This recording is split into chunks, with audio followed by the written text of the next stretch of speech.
this is a review of my 2018 Sea Doo GTX Limited Edition. As you can see, it only comes in one color for 2018. It's the new body style.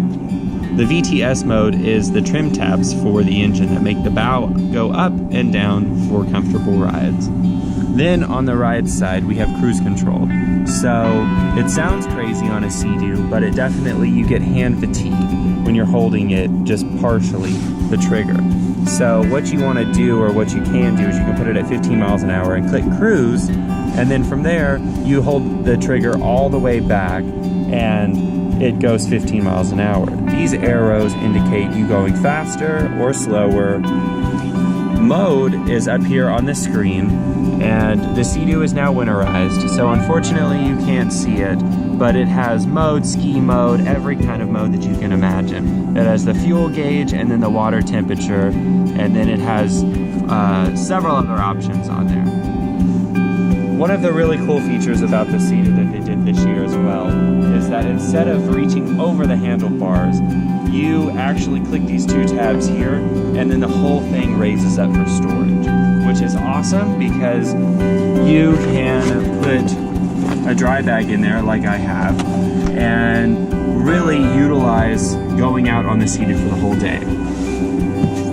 I had purchased these Sea Doo fenders. They are quite expensive, but I figured, you know, for spending this kind of money on a Sea Doo, I might as well try the fenders. Well, I've lost one already, and I would not recommend them. They're very expensive, and you mount them on the hull of the boat. So you open this up, put it in the hull, and then that is all that it is.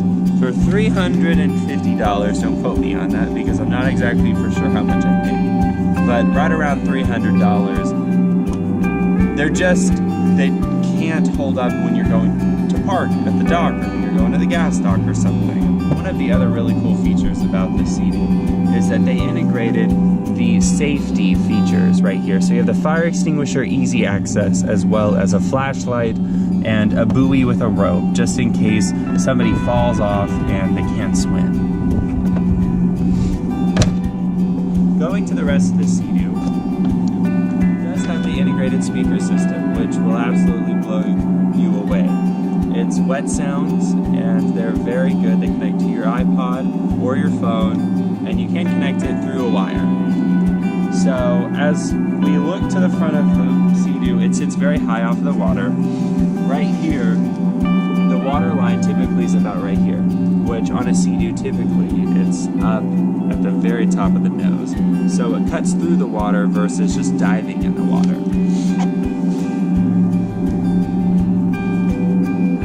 I did have the Sea Doo ceramic coated twice now. Right before I had it winterized this winter. So we will see how it holds up this next season. I definitely wasn't impressed with it the first time, but I had another professional do it, and they did the plastic, so water should be able to just beam right off of it and make it look better for the lake. As we come to the transom of the Sea Doo, there is the integrated system that they came out with for 2018. You pull these two tabs up, and you can put an ice chest. You can put a 5-gallon gas can right here, or you can put a dry bag, which is really cool because then you don't have to worry about strapping something because it automatically locks. Then you could just hit it and it falls right down. I also did get the ski package tow hook, so it raises up for wakeboarders, so on. I had one of my buddies wakeboard on here, and he is about 240 pounds, and it definitely isn't made for wakeboarding because it doesn't have a big wave, but it can do it if this is all that you have. As we go back here, you see the swim ladder, which is an option, but it came with this one. And then you have the integrated trim tab that I was showing you up there on the handles.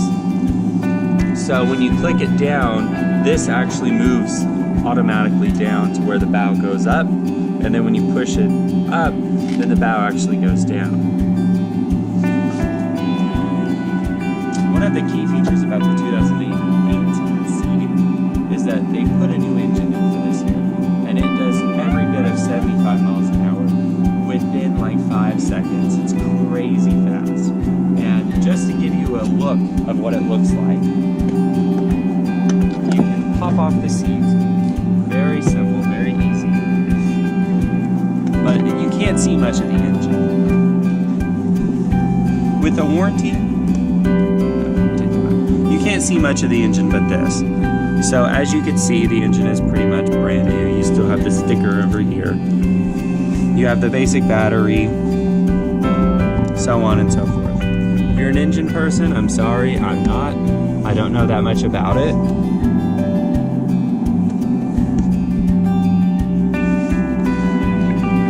Very simple to put the seats right back.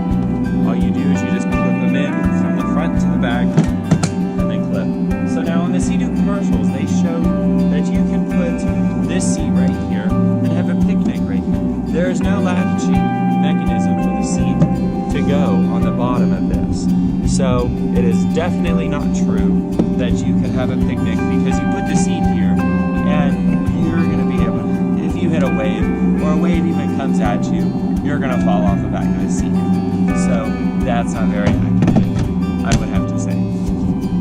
The trailer that I purchased with the Sea Doo, it is the first trailer that has a very wide stance, as you can see from the bow,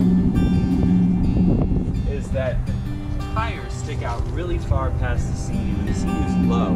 So when you're on the highway going 65 miles an hour, it really is a comfortable ride, and you don't feel it.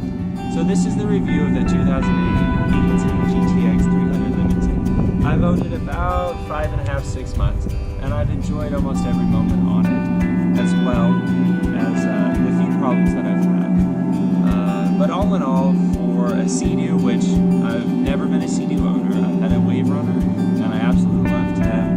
But with this new series of Sea Doo coming out, I really wanted to try it out. So hopefully this helps you. If you have any questions or